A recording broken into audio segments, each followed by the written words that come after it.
متابعين الكرام، مرحبا بكم معنا في فيديو جديد. عندنا واحد الوصفه اليوم اولا واحد المكون اليوم اللي صراحه دقه بطله على حساب السعله. دابا كما كتسمعوا الصوت ديالي شويه ماشي هو هذاك، حيت دابا هاد الايام هادي بزاف ديال الناس كيتصابوا بالزكام ولا بالسعال، ولا منهم الاطفال والكبار والصغار كلشي. هاد الفيديو هذا جبت لكم واحد المكون انا كنستعملو شخصيا. هاد المكون هذا اللي هي العسل، واحد النوع ديال العسل. كنعمل واحد المعلقه بالليل، معلقه واحده في النهار. حتى نتوما كما كتعرفوا الليل الناس كيبقاو كتضاعف الحاله ديالو، يعني اللي فيه السعله كتزاد، واللي فيه الزكام كيطلع له السخانه، وهي غيدا كتمشي. مثلا اللي فيه الحمى كتزاد، يعني الليل يعني في الليل كتزاد الحاله، كيوقعوا مضاعفات. انا ملي كيوصل الليل يلاه كتجيني السعله بزاف، كناخذ معلقه ديال ديك العسل هذيك، والحمد لله كيجيب الله الاتساع. كتبقاش هذيك ديال السعله عندي هنا، كتبعد. عاوتاني ساعه غدا يومين 3 ايام 4 جوغ مثلا ولا 4 ايام هكذاك صافي كيجيب الله الاتساع، يعني ما كتبقاش فيا ديك السعله حنا كنقولوا في طنجه السعله اللي هي الكحه. هاد العسل هي هذه كما كتشوفوا هنا. هذه عسل ديال الدغموس، العسل ديال الدغموس.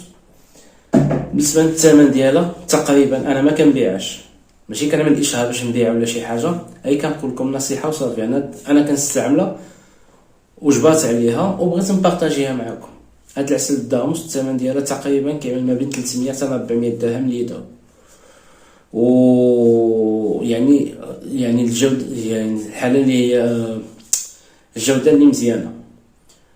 وطريقه الاستعمال ديالها سهله بزاف. يا اما كتعمل واحد المعلقه صغيره كتاكلها هكذاك، اولا ديك المعلقه صغيره كتعملها بشويه ديال الماء دافي، وكتبقى تحاول حتى كتذوب وكتشرب ديك الماء دافي.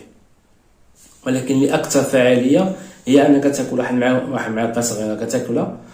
شنو هي؟ كتخلي واحد شويه ديال الحار هنا، ما تصلحش للدراري صغار. كتخلي واحد شويه الحراره كاينه هنا، واحد المده ديال 10 دقائق تقريبا، وفيها بزاف ديال الفوائد، بزاف ديال الفوائد. الناس كاملين كتقوي المناعه وبزاف ديال الحاجات، يعني الفوائد ديالها لا تعد ولا تحصى. وإلا بغيتو نعطيكم واحد الفيديو خاص بالفوائد ديالها ما عندي حتى شي مشكل، كتبوها لي في التعليقات وغادي نعمل لكم واحد الفيديو خاص بالفوائد ديال العسل ديال الدغموس. بالنسبه للناس اللي سقسيوني فين يمكن لهم يجبروها، يعني يمشيو عند الناس اللي كيبيعوا العسل الطبيعيه يسولوهم على العسل ديال الدغموس، او يمشيو عند الناس المعشبات يسولوهم على العسل ديال المعشبات اللي كيبيعوا ديك ماشي العطاره، لا ديك المعشبات دابا اللي جدادين عصريين. يمشيو عندهم ويقولوا لهم بغينا العسل ديال الدغموس، يشريو غير نص لتر مثلا، واحد 200 درهم ولا 150 درهم، وان شاء الله يجيب الله الشفاء. هذه كتبقى في الدار دائما في كتحس براسك بعض المرات كتحس براسك بداو الالم ديال اللوزتين ديال الحلاقم، وهما باقي ما مرضتيش بهم. هي ديك الالم ديال الاولاني كتعمل واحد المعلقه ديال العسل ديال الدغموس كيجيب الله الشفاء. كنتمنى يكون عجبكم هذا الفيديو هذا، وان شاء الله فيديوهات اللي ماجين عندنا بزاف ديال النصائح في الوصفات. معكم محمد بن بشير على قناه وصفه. خليتكم على خير، السلام عليكم.